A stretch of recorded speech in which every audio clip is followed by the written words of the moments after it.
for another Vaughan boundary.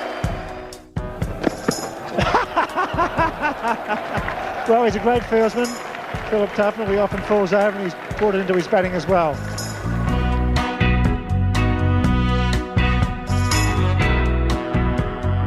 Hello everyone and welcome to the Vaughany and Tuffers Cricket Club podcast brought to you by the Telegraph. Ben Wright, Michael Vaughan and Phil Tufnell back with you ahead of England's 5-match test series in India. It has been 12 long years since the touring side has achieved a series win in India. But the good news for England fans is that it was an Alistair Cook-led side that last did the trick back in 2012. What are the chances of McCullum and Stokes etching their names into history over the next 8 weeks? We'll be heading over to Hyderabad in a bit to check in with the Telegraph's chief cricket correspondent Nick Hoult.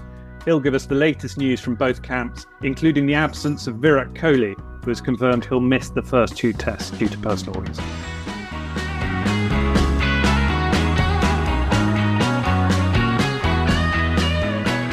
Morning, Mike. Morning, Phil. Except not morning for you, Mike, because you're in Australia, so it's a little bit later for you there. Yeah, half 10 at night, Tuesday evening in Sydney, down in, I call it Coogee, apparently it's called Coogee, but, C-O-O-G, so I think it's pronounced Oo. So I'm down in the Coogee, down in Sydney. Had a nice day, bit of fitness, bit of walking. The Coogee to Bondi walk's always a pleasure. You seem to be doing that walk every day. I was following you on social media, and you're doing that walk every day. Well, Ben, the test match finishing. Well, it was the shortest test match of all time at the Adelaide Oval, 185 overs. So it's never been a shorter game. So I was released from Adelaide early. So I've been in Sydney, just hanging around, just doing I feel like I may as well do the walk because the days are quite long here. And Big Bash final on Wednesday night down here in Sydney.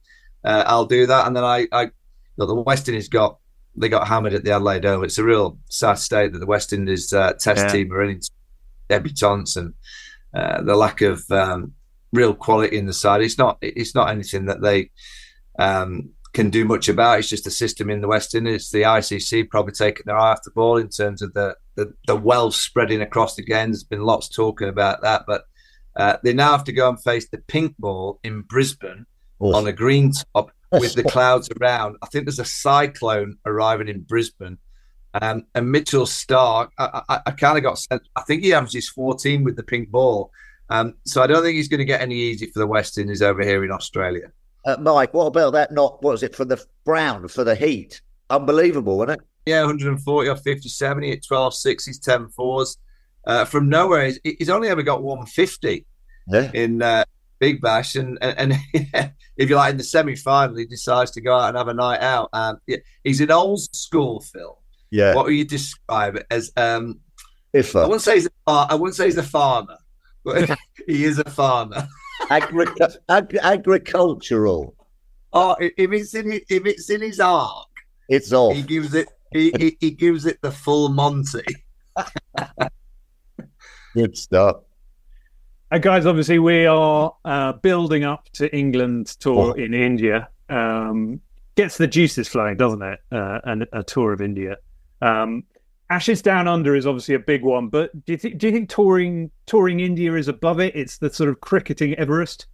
I think it's the biggest challenge for sure. I mean, endurance, atmospheres, everything that comes with touring India, pitches, skill sets, everything. You've got to be right on top of your game. I think it probably is the biggest challenge. And if you can come away with winning a 5-test series from India, I mean, it's a huge feather in your cap. I think it is probably a little bit trickier than Australia. What do you reckon, Mike?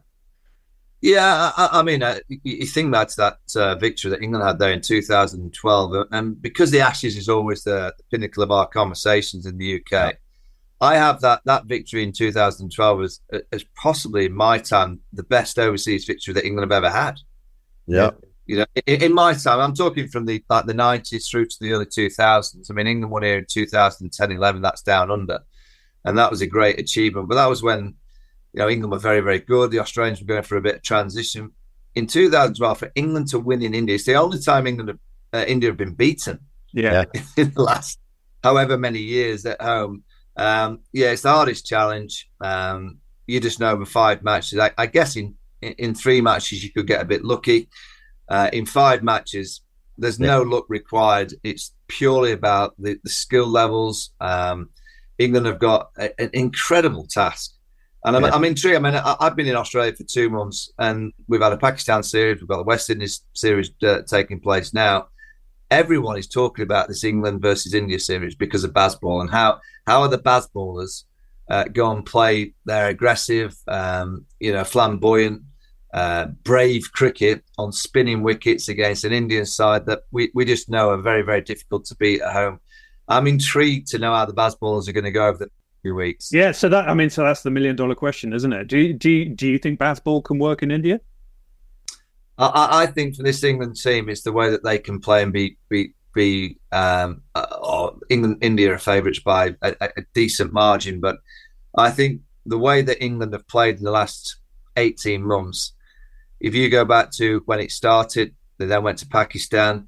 They won there. They went to New Zealand, won that first test, should have won the second. They made them follow on and didn't quite get it over the line. The first day against Australia, Edgbaston blew the Aussies away. I thought England were a better team in the Ashes series. Didn't quite obviously win, but I thought they were a better team.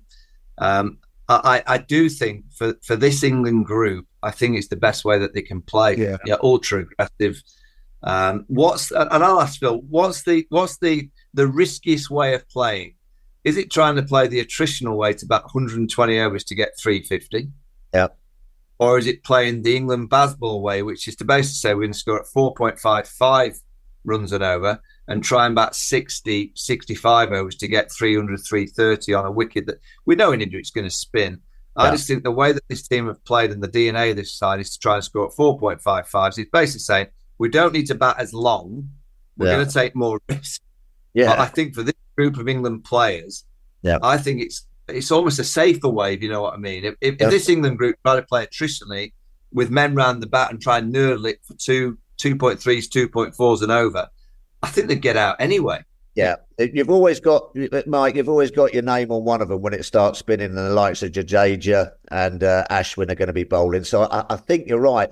But I think then also that they've got to just think about conditions as well. It's not going to be going, sideways from ball one. If England win a couple of tosses and bat first, they've got to think to themselves, come on, let's get ourselves a score. Let's get ourselves a score. So don't give it away from that. But I make you right. I think the best way about them going about doing that is to go out there and look to be positive, but without being reckless. The best way to put pressure back onto a spin bowler. I mean, we're forgetting about Jasprit Bumrah here and Shami and all that. So they've got to get over the seamers as well. But the best way of putting pressure on a spin bowler is to come at him, and that is for sure. But you can't come at him reckless. You've got to find your shots. You've got to find your areas. And you've got to then put the pressure back onto the field and create gaps and manipulate the field and what have you. So I think that England will play the same way, but it's just whether they can just temper that by just sort of getting hold of the situation they're in at the same time. Yeah, if you go back to the Ashes, the first couple of games, you go back to Edgbaston, then you go to Lords, they play so aggressively, England, and they almost allowed, you go back to the bouncer theory at Lords where England just kept on playing the pull shot, get out. That cost them the test. You go back to Edgbaston in the second innings when Nathan Lyon was bowling around the wicket. He didn't have any fielders around the bat, and they got out. Yeah. Now you go back to the late end of the Ashes series, particularly at the Oval, Old Trafford, where they played great and the field was spread, and England just played normal cricket shots, and they were scoring at fives without taking any risk. Now I'll be intrigued to see what India do. Will India keep the field up, or will they spread the field? Now, if they England will take risks, and if the risks work and they get the field spread, my belief is, are they smart enough to realise they've taken the risk, and then they can just knock it? Yeah. And if they do, if they can get 400s, 450s, if they continuously take high risk against Axar Patel, Ashwin, Jadeja, Bumrah, they will continue. They will get bowled out for 250 continuously. Yeah, and it won't be enough against India. And Mike, how key is Root in striking that balance? Because he's obviously the best player of spin. Absolutely. And we got a sense in the early Bazball that he was trying to be as aggressive as all the batsmen. What we want is Root playing like Root, right? Ben, I actually going to come up. I want Root to play Root ball. Root ball, yeah. Root ball, which is is averaging over 50 in Test cricket playing root ball, which is the way that Joe Root's played. Yeah. Now, Joe doesn't need to play like Ben Duckett because Ben Duckett will be ultra aggressive. Yeah. He'll be reverse sweeping. You know, you look at, I think Johnny Bairstow doesn't need to play much differently than he plays. You know, when he got, I think it was Nathan Lyon at Edgebay, he played that reverse sweep at LBW. I was like, Johnny, what are you doing? You don't need to do that. So if England can have two or three of them just playing normally, you know, you go back to when England won that first test last time that they toured there, and Joe Root got a double century. Yes, the pitch was flat; it didn't do a great deal, but Joe just played Joe's way. Yeah, it was on the back of him playing great in Sri Lanka. You could argue that Joe Root's England's greatest ever player is spin. You could argue, probably with Graham Gooch. And the reason why he is because he knows how to occupy the crease, rotate the strike, and he's got options to hit the boundary when he needs to. Now, if he takes the ultra risk and tries to play the Bazball way, and he gets out playing too aggressively, I would say he just doesn't need to do that. If Rooty plays root ball, I think he can be the glue.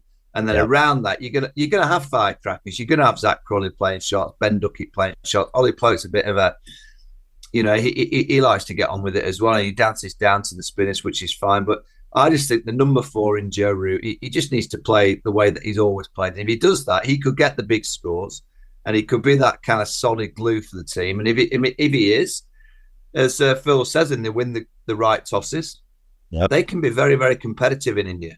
Yeah, and also, Mike, in India, if you get off to a good start and you're, let's say, 100 for 1, and then someone comes, you know, as you say, dancing down the track, gets a good one, and you're 100 for 2, that can so quickly, such a good position in India can all of a sudden, and if everyone keeps coming in and running down and missing it, you can be 150 for 7.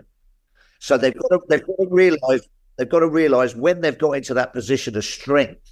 And as you say, and you keep bowling the spinner, it's hot, it's hard work out there. It's hard work for the Indian spinners as well. You know, I just seem to think when I've seen England play and bat and sides bat against India, they're such masters of their own conditions. But when you get in, do not give it away. You know, and that is sometimes by the sweeps, the reverse sweeps, that's fine and being positive. But then also sometimes it's just about sucking up a little bit of pressure, getting over that period and knocking it around. Next thing you know, you got yourself a decent score and you're right in the game. Very difficult to get a decent score in India of, let's say, 300 for 400. They're going to have to realise the gears, and they're going to have to realise, and they will take risks early because that's the way England play. But once they've taken that risk, are they going to be smart enough to realise that they don't have to take more ultra risks? Absolutely. Just knock it around. Do you know what you do then? The Ashwins and Jadeja, they'll go, oh, England are playing sense, we'll bring the field back in. And then you go again. Go over the top and you play your sweeps and reverse sweeps and you get them spread again. And, you know, when England won there in 2012, Peterson played the most incredible knocking run by. It was it was the Bazball way. Alistair Cook didn't know. Graham Swan, but Graham Swan and then Monty Palliser. But Alistair Cook was that attritional glue. Yeah, he was the glue of that team. And then they won in Calcutta. It was a different style England performance, a bit more attritional. Jimmy Anderson got it reverse swinging. I don't think you win in India over 5 Test matches just playing one way. No, I don't think Bazball will win a 5-match series in India playing just the Bazball way. I think they're going to have to go up and down the gears and play smart at times. Yeah. So on that, I mean, the big news coming out of the England camp in recent days is obviously that Harry Brook has headed home for personal reasons. Now, he's a great player. It's a big blow. Dan Lawrence has been called up to replace him. And there are question marks over whether Brook will rejoin the tour. But does it perversely mean that the starting lineup might be a bit more balanced and will have that range of gears that you're talking about?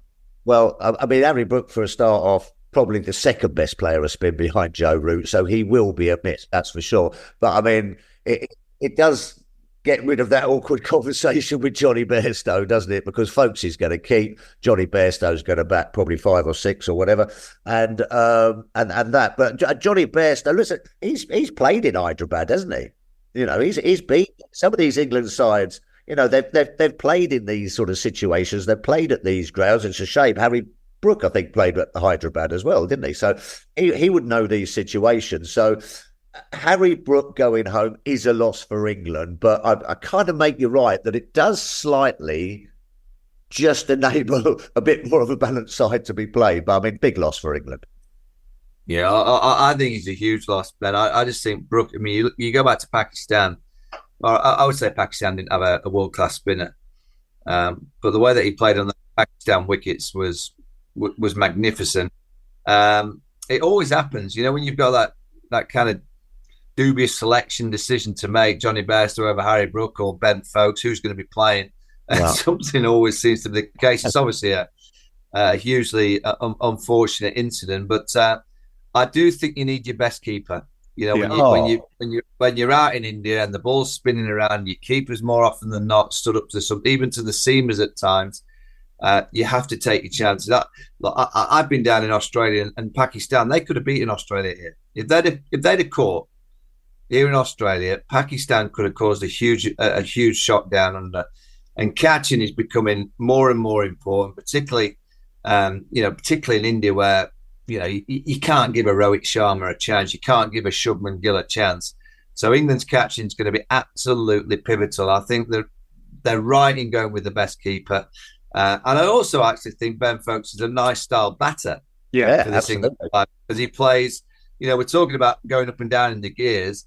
If Joe can play sensibly at 4 and you've got Ben Stokes coming in at 7, that's a little bit more sensible. Yeah. And in and around that, I think Ben Stokes is a sensible play. He plays the situation really well as well. But, in and around this Bazball approach, I've always looked at this England side and thought, if you can get one or two, when I think it was Ben last year, he said, Alistair Cook won't get into this team because they don't play the right way. Absolute nonsense. Alistair Cook is absolutely the style of player that England need. Yeah. And maybe Ben Stokes at 7 is absolutely the style of batter, as well as the keeper that England needs. So maybe they've stumbled across what could be the right 11 for England. Yeah, he's a more measured player at 7 as well, isn't he? You know what I mean? And in keepers, they're always good players of spin. I think did he get a couple of hundreds in Sri Lanka? Well, he certainly got 100 in Sri Lanka. So he knows his way around how to play spin on spinning pitches. All wicket keepers do. You've got to play the keeper. There's going to be a lot of spin bowled. There's going to be different sort of degrees of spin. The ball's going to be bouncing. The ball's going to be keeping low. You've got to be fit. You've got to be agile, and you've got to take the catches and the stumpings. One thing about Harry, I'm disappointed that he has gone home. I mean, obviously we feel for him, and I hope everything's okay and what have you. But I mean, he is sort of the Bazball poster boy, isn't he? Really, he's sort of come in. This is the way we look to do it, sort of thing. So yeah, it's going to be a great shame that he's not going to be there to test his skills. Phil, can I ask you a question about Jack Leach? Yeah. So, I'm not too bothered about England preparing in Abu Dhabi. I think that there's a performance centre there. You can prepare your pitches. I think a lot of these teams that go overseas now, you don't get the opposition. You don't get the pitch that you can play. And so I kind of get it. But Jack Leach has been out of the side for a long time. He's going to have to bowl a huge amount of overs in the next few weeks. He looks fit, but how hard is that as a spinner, knowing that, to be honest, for England to win in India, Jack Leach is going to have a magnificent tour. Got to be top wicket taker, Mike. How hard is that when you've not played any cricket to get thrown the ball and say, come on, Jack, bowl us 30 on day 1. And by the way, you might need to bowl 15 on day 2. And you might even have to bowl another 20 on day 3 and do it again the week after. Well, he's going to be throwing the ball, Mike, and he's almost going to be saying, well, come on. People never say it, do they? They always say, come on, we're not going to be putting you against Jadeja, and so-and-so's not going up against, against Ashwin. But you are, what I mean? So you've got to try and, first of all, get rid of that from your mind. But you're right. I mean, he hasn't played a lot of cricket. He's fine, and he's been doing it in the nets. I'm sure he's been bowling in the nets and is ready, but it is going to be difficult. It's more of I don't think it's a fitness thing. I think it's more of a mental thing. And it's if he starts well, and as you know, Mike, if you get off to a flyer and you get those first 10 or 15 overs in and you get into a good rhythm, you perhaps get a wicket or 2. I think that all then comes flooding back. But what he's got to be careful if he's going around. I think that this is where Ben Stokes' captaincy is going to come into it a lot. How does it? When does he bowl the spinners? Are there different fields? Just to ease him into it a little bit and things like that. I think that's going to be crucial. How you manage the spin bowlers, because there's nothing worse as a spin bowler than the bowlers bowl 3 or 4 overs each, and then you're throwing the ball and they go off and have a cruise round, and it's sort of like, go on lads, it's up to you. So as a left arm spinner yourself, the Bazball way is to keep the field up. And one of the reasons why Jack's had success under Ben's captaincy is that he's kept the field up, and that was when he was bowling really well, and playing a lot of cricket. Would you advise Ben Stokes for the first spell or two, take your medicine, Ben, and don't try and be Bazballing all the time, and just say to Jack Leach, just let him get into the first few overs. Maybe put mid-off back. Yeah. Maybe put cover point on the boundary. Just let him get a few overs under his belt. Yeah, they always, absolutely, especially when he's been out of Test cricket for so long. And I think Ben, I've been so impressed with Ben Stokes' captaincy so far. I think you have as well, Mike. You know what I mean? Is that not only does he sort of like know where all the positions are, which is good for a start, you know what I mean? But he also gets into the brain of the bowler a little bit as well, and he gives him a lot of confidence in that. So I think that's going to be a huge part of how he manages his spin bowling. It's not like, come on, we're going to keep them all up, you just keep bowling and you keep getting whacked. That don't work over in India. You've got to move with the way that the batsmen are playing you as well. Right. And so that's going to be a big task for him. But I think Ben's up for it. He's a shrewd captain, but he knows the way a spin bowler is feeling as well. They always used to say to me, it's easier to bring them in as a spin bowler than to take them out. Because as soon as you start taking them out, you start going, oh God, we're on top here a little bit. So give him a little bit of a breather, get him back into the feel of Test match cricket, and then you can go through your tactics. And Phil, can I ask about the spinners that we've taken out there? Because obviously Jack Leach, once he was fit, he was a given. But the other spinners, we've got Rayan Ahmed out there, and then 2 uncapped finger spinners. We've got Tom Hartley and Shoaib Bashir. Shoaib Bashir, we understand, is having some trouble getting into the country, and we might talk to Houlty about that when he's on a little bit later. But were you surprised they didn't pick, for example, Liam Dawson? I was just looking at his figures. He got 49 wickets in the county championship last year at 20. Hartley got 19 at nearly 45. Plus Dawson was averaging 40 with the bat. Now, I know, county championship in England, completely different to playing Test cricket in India. But do you think he deserved a shout? And what about Will Jackson, Liam Livingstone? They were obviously the spinning all-rounders in Pakistan. Yeah, I think that Liam Dawson could feel a little bit hard done by. But this is this sort of Stokes and McCullum way, isn't it? They like to pick these sort of like guys and a little bit out of nowhere and give them a chance. The one attributes that they've both got is that they're both tall bowlers, and they both look to run in and hit the pitch sort of like with the angle coming down. You don't need a lot of flight and guile in India. Look how Mike mentioned it in 2012, Monty and Swanee. They both run up, good pace, little bit of dip, but just sort of fire it in on that sort of like off stump, middle and off stump, and let the pitch do the work. So these 2 guys are those kind of bowlers. They've kind of picked a style of bowler more than perhaps looking at his stats of who does well. Like that Axel Patel. That Tom Hartley is a very similar kind of bowler to Axel Patel. Tall, bit of a one-day bowler, will run up, hit your areas, and let the pitch do the work. So I think that they will play a part. Both of those. I've been hearing some great sort of like noises coming back from about Bashir as well. So they might have fallen on just the right kind of blend there. I think that Rayan will probably play, and I think you see Jack Leach and Rayan Ahmed with Joe Root doing a little bit of backup bowling for him. But it's just whether Ahmed will give you that control.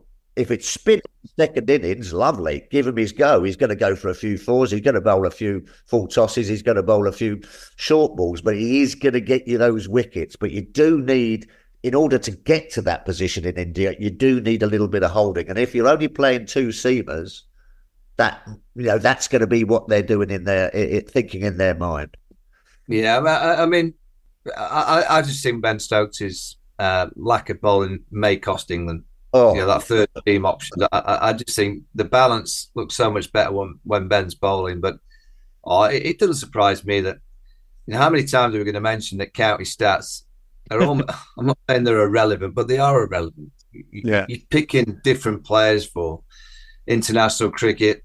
Do I think that Tom Hartley can win England the series in India on a debut series? Probably not. I think it's too hard a task. You're going to the hardest place in the world to bowl to some of the best players of spin in the world. So I don't think if he gets again, we should be expecting him to win England the series. But can he do a roll and get 2 or 3 for? And he can get a few runs.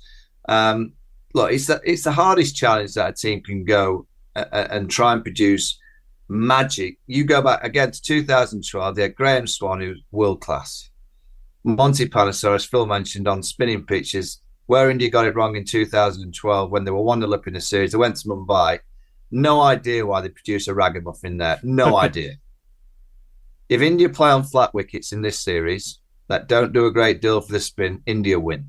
I can guarantee India will win. You mentioned that in your column. You mentioned that in your column this week. You said that India would be making a huge mistake if they prepare pitches that spin from the get-go. It becomes a leveller, right? Well, I'm just being honest. Judasia's a better spinner than Jack Leach. Ashwin's undoubtedly, probably in the world of cricket, the best spinner. Yeah. So they don't need helpful. They don't need helpful wickets, is your point? Axar Patel again. He's probably better than Jack Leach. So they've got 3 spinners that are better than our spinners. They've got a batting unit that will lack Virat Kohli, but they've still got Shreyas Iyer, KL Rahul, Shubman Gill, Rohit Sharma. Jadeja, who's getting double hundreds. Ashwin will come in at number 8 and get hundreds. They've got better batters. They've got seamers in the likes of Bumrah, Siraj. Shami won't play the start, but probably play at the back end, who in Indian conditions are better than England seamers. Yeah. Now, why would you prepare any wickets that would bring an opposing side into play on the toss? India are making a huge mistake if they do that. If they play a good pitch and it's a flat wicket, I just think India win. But if they're allowing them back into the game because of the surface, I think England will be licking their lips. I honestly do.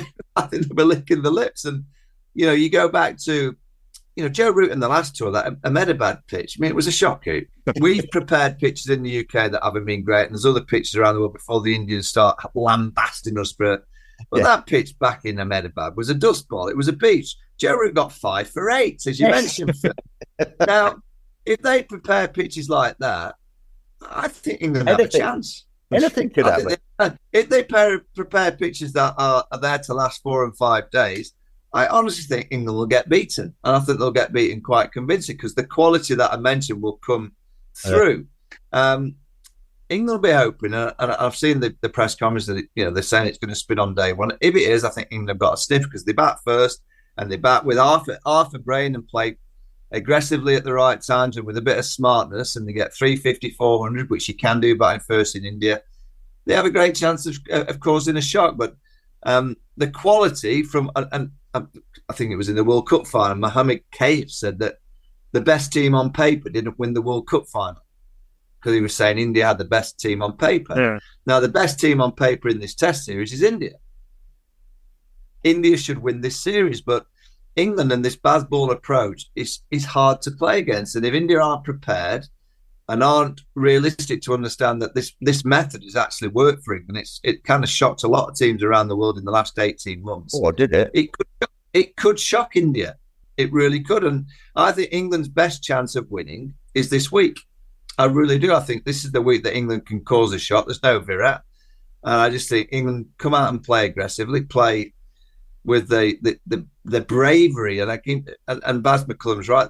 They might not be the best team on paper, but he said he wants them to be the bravest team to play Test cricket. If they do that, they could cause a shock this week. We're joined now by Nick Hoult. Nick Hoult. You can call me Nicholas if you like. You can call me Nicholas if you like. I don't mind. I'll call you Nicholas if you're poorly behaved, but we'll go with Nick. But you're in India. You're in Hyderabad. I suppose the first thing is, have you had a chance to have a look at the pitch and what's the weather like? It was. I've been here 11 hours actually. We went straight to the ground, more or less, and the weather's pretty pleasant actually. It's winter here, so it was about 22 degrees at the ground. I mean, it will get up to about 28 probably, the high heat of the day, but it's not unbearable. And there's no real humidity compared to other parts of India. So that shouldn't really be too much of an issue for England. The pitch, it was open. They watered it this morning, but they left it open to the elements today. It's very bare at both ends. Rahul Dravid in his press conference said he expects it to turn. Well, they're surprised. And we were chatting to some of the England guys, and one of the I won't name him, but one of the very senior men said it's so difficult reading pitches in India. So we wait and see with bated breath what the team will be. I suspect they'll go with two seamers and three spinners, including Root. Was he being ironic? No, being serious. Okay. Whether it's going to spin from ball one or ball two, you reckon? That's the difficult thing in judging. Yeah, I think England don't think it's going to be an absolute sand pit. I think they don't think it's going to be like some of the pitches they played on during the last tour, which they believe probably would bring them into the game a little bit more, would bring their spinners into the game a bit more. Okay, well, that's a worry. And have you spoken to McCullum? Have you got a sort of readout of what the camp was like in the UAE, how optimistic he's feeling? Yeah, I mean, he spoke yesterday actually before we arrived, but it was his usual positive self, talking about this as being a massive opportunity for the players, that India's like a second home to him, so he knows conditions actually really well. So I was being a bit unfair there, but he wasn't actually looking at the pitch today, but he scored a double hundred in Hyderabad. I mean, he knows the conditions better than most. So yeah, he was talking up the players, the spinners, everybody, being his infectious kind of self, really. And how about Stokes? Have you got sight of him? I know that McCullum was sort of talking up his fitness, saying he looked like a greyhound. Have you seen him? Is he walking with a limp, or is he fully fit? No, he looks really, really trim. Actually, he was doing a lot of sprint shuttles by the side of the pitch this morning, batting in the nets. Looked very, very fit, and I've seen him for a long time because actually the knee operation has allowed him to get back to training, and he loves training. So he will not bowl in this series. I think that's pretty much understood by him and England. So we won't see that until the summer. But yeah, he looks really, and to be fair, they all do. I don't know whether the whip has been cracked or whether they just realise that they had to knuckle down a bit more after the Ashes in the summer, but they do all look pretty trim and really fit. Houlty, Tuffers here, mate. What's the atmosphere like over in India? Is it building nicely, or is it a little bit low-key, sort of now Kohli sort of saying he's not playing for the first two tests?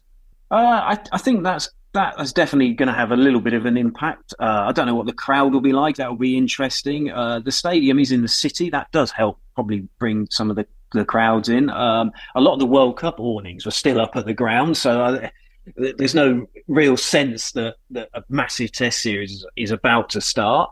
But we've got the BCCI Cricket Awards here tonight, actually at this hotel, and that will be beamed all across India. That's probably going to be the sort of launch. Some of the England guys have been invited and will be there. Kohli's story was obviously leading back page of the Hindu this morning and the Times of India. So yeah, I think it will certainly build as a series, as well when the Test series starts, and probably when Rohit talks tomorrow. Yep. On England's side, you mentioned two seamers. Which of the two seamers do you expect? And the batting order, what do you think England will go in terms of the batting lineup?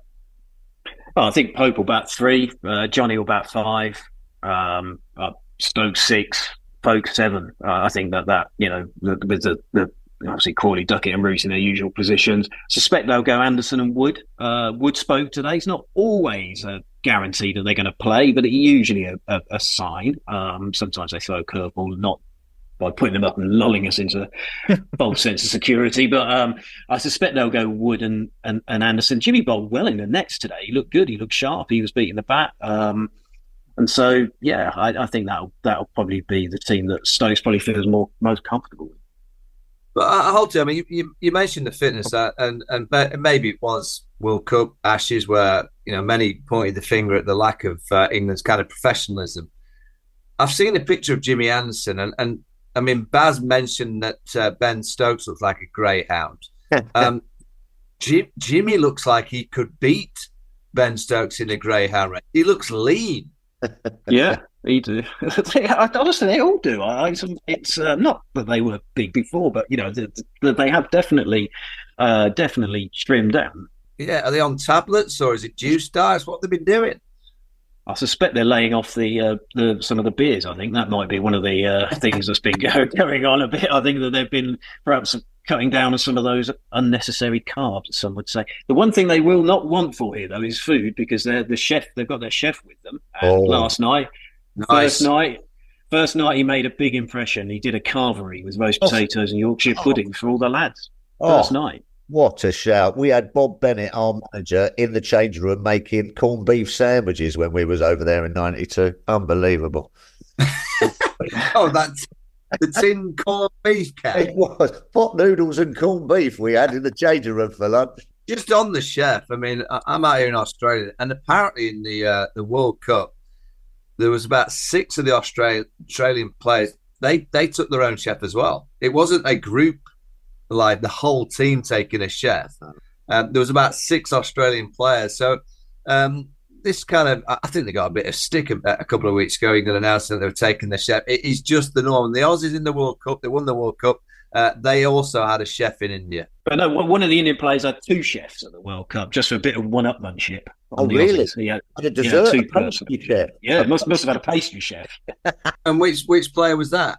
I can't actually remember who it was, but I think it may have been Hardik Pandya. Oh, lovely. Yeah, that's enough. That's it. Hardik Pandya, you got 2 chefs. And Holte, have you heard what the latest is with Shoaib Bashir? Because we understand that he had visa issues getting from the UAE and into India. Yeah, the situation has escalated for him and for England, because they had hoped that he'd arrive today, but it turns out that he's now having to go from the UAE to the UK to get his visa stuck in his passport and approved, presumably at the Indian High Commission in London, before joining the England tour. And they don't expect him probably to arrive much before the weekend. So obviously he's not going to play in the first test. Probably won't play in the second test either for that reason, because he won't have had much time to acclimatise, and they'll be setting their pattern with the team. Ben Stokes talked about it today. Frustration as a captain, not being able to pick a player who would impress him in the nets in the UAE.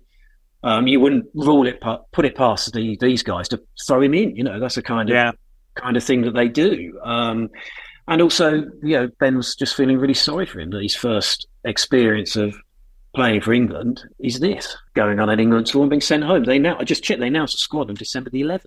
And is there any indication from the England team about what the problem was, why there was a problem specifically with Shoaib Bashir's visa? Well, it's because of his Pakistan heritage. Now, Rayan Ahmed has obviously got Pakistani heritage as well, but the difference between the two is that Rayan was on standby for the World Cup. So England sorted out his visa for the World Cup. Because he wasn't called up, he could still use that visa to come here. So he's not had the same problem. But Shoaib Bashir, they obviously started the process, presumably as soon as they named the squad, and they've still not been sorted out. And he's having to fly back to the UK. That does seem like an absolutely extraordinary situation. I think it's outrageous. I honestly do. Kohli just said that the squad was announced on December the 11th. This is a young guy that's been picked for his country for the first time. He's played a little bit of cricket for Somerset. He's an exciting talent. He goes to Abu Dhabi on the provider that he's going to do 10 days preparation. He gets on a plane and he's going to go to India, potentially to play his first test in Hyderabad. He bowls well in Abu Dhabi, and then the day that the plane's leaving to go to India, he gets told, I'm sorry, you can't get on. He has no idea that this is going to be the case while he's in Abu Dhabi training, preparing, impressing the England management. Whispers are that he's impressed so much that he could have had a chance of playing his first test match in Abu Dhabi. I don't know whether that's right or wrong, but I think it's absolutely outrageous. This tour party was picked on December the 11th. And you've got a young guy now that has to now fly back to the UK to sort it out. What is that doing for the young kid? this is happening quite a bit. It happened to Usman Khawaja when he was flying to India as well. I'll probably keep my counsel dry at the minute, but I just think it's absolutely outrageous that a young player has gone through that and he goes to Abu Dhabi and he sees a group of his teammates getting on a plane and he can't get on the plane with them. Madness. Yeah. And seems a bit tough on the young fella.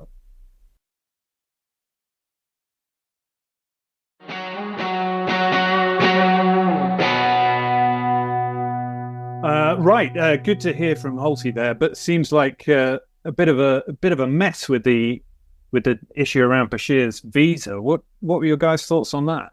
Just feel sorry for the lad, don't you, Mike? His first experience of, he would have built this up in his mind, the excitement levels would have been going up and up and up, and then it's just sort of like, oh, blimey, what's going on here? His mind must be all over the place. Yeah, I mean, I as I said before, I just can't understand it. These tour parties were picked on December the 11th. So he's then got on a plane with the team to go and prepare in Abu Dhabi. And as the team are getting on the plane to go to India, he's not allowed to go on. Then he's probably kept in Abu Dhabi, thinking he'll get sorted, he'll go to India from Abu Dhabi. And now he's going to fly back to London.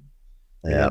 I think it's outrageous. Yeah, it's definitely a mess. Now, one thing I wanted to ask you guys, I mean, obviously there's been a lot of talk about the future of Test cricket in recent months. So do you think there's a chance that this could be the last time we see England playing a 5 Test series in India? Oh, that's a good question. No. I did an interview recently. I think the world game has to accept that and understand that we love Test cricket. We're all Test cricket diehards, but the way that the wealth is spread around the world in terms of the ICC handouts, you look at the West Indies here, they've come here to Australia with 7 debutants. They played 3 in the first Test match. The majority of the West Indies players understandably choosing franchise 2020 leagues over Test cricket because that's where they can earn their money. Now, until the ICC start handing out the money more fairly, and if the ICC can't trust that they send money to these parts of the world and it's going to be spent wisely, well, surely they have enough power and enough personnel to be able to position their own people around the world so they know exactly where the money's being spent. I honestly think until all the boards around the world come together and identify a few months of a window where Test cricket is only played. So I believe that there should be a 3-month window every single year, and you can decide upon where cricket is played around those 3 months. It could be 6 weeks in England, 6 weeks in Australia, South Africa, New Zealand, Abu Dhabi, Dubai, India, wherever it is. I'm not asking for a great deal. I don't think we'll ever get to 5 months and 7 months. I think 3 months of purely Test match cricket where every single team, and I want 2 tiers, so 6 of the top 6 in Division 2, and you all play 10 Test matches a year, and that's both men's and women's. And around that time, there's no franchise leagues around the world. There's no white ball cricket. It's just the world watching Test match cricket. If they really want to save Test match cricket, I think that's the way to go about it. If they don't want to save Test match cricket, come out and tell us, except that the game's moved on to white ball cricket. Don't keep saying to us, Test match cricket's the pinnacle and do F all about it. Yeah. Because as we sit here, in the next few years, there'll be more and more New Zealand cricketers that will leave the Test arena because they don't get paid enough in comparison terms to England, Australia and India. We're already seeing it in Pakistan. Harish Rauf decided to not play Test cricket over here. We're seeing it in the West Indies. All these Bangladesh, Afghanistan, all these other teams around the world, Sri Lanka, all their players are choosing the white ball game because they can earn a lot more money. Until the powers that be, and it starts at the top of the ICB, do something about it, and the way that they can stop players, players have the right to choose where they want to play. But if you had a 3-month Test match window, there's no white ball cricket to play in that window, I will guarantee more and more people would play Test match cricket for a little bit longer. And there'll be more of a chance that in 3 or 4, 5, 6, 7 years' time, we'll be sat here on this podcast saying, isn't Test cricket great? Because more and more players are playing, and we've got these windows where we're purely focused on Test match cricket. If nothing happens, I will guarantee in a few years' time, we'll be sitting here going, it'd be like the Ryder Cup, England playing Australia, England playing India, because the other countries, look at what's happened to South Africa. South Africa have decided to keep all their best players at home for their T20 league, and they're sending a second team to play New Zealand because they want to look after their own backyard, to make their own money because they're not trusting that they're going to get the handouts from the ICC. The ICC are the only operation that can save. We can't. We can talk about it, but it's the ICC and the boards around the world that the ones that can really save it. Yeah. Are they committed to doing that? That's what I'll ask them.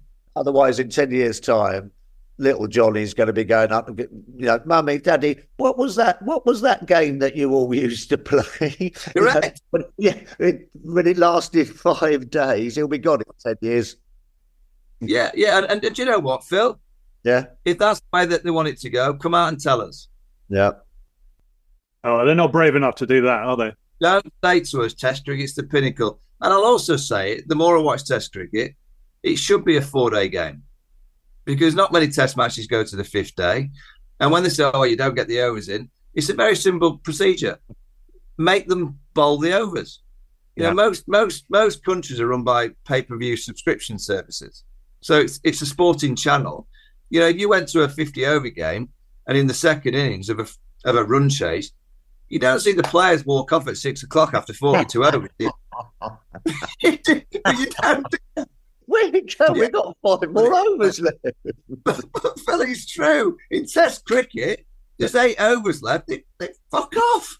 I'm like, it's the only format, Test cricket, that continuously has bad light issues, ball issues, don't bowl the over issues, continuously being talked about as that we need something to happen to save it, and nothing happens. Yeah. Powers of being need to get a grip. How do you think the 3-month window would work? Would that be continuous? So, 3 months in a block, or were you broken up?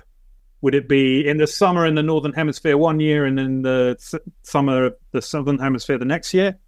I just think you've got to be very flexible.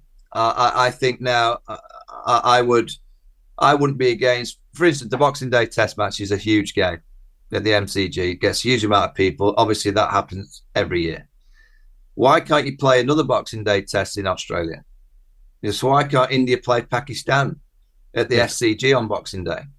In our summer, why is it that we could be playing an Ashes series? Why couldn't another series be happening in the UK?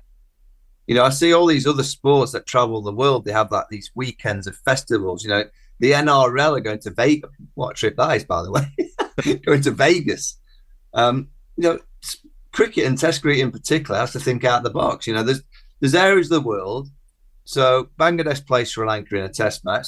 No one goes to watch, but it's still on television, so the product's still there. Could Bangladesh play Sri Lanka down at Somerset or at Bristol? I'll guarantee you'll get 3,000 or 4,000 people. It'll be 3,000 or 4,000 people more than you get in Bangladesh and Sri Lanka. But it's not home conditions. But Test cricket has to think out of the box to make it survive. If it carries on being the way that it has been in our time, it's gone.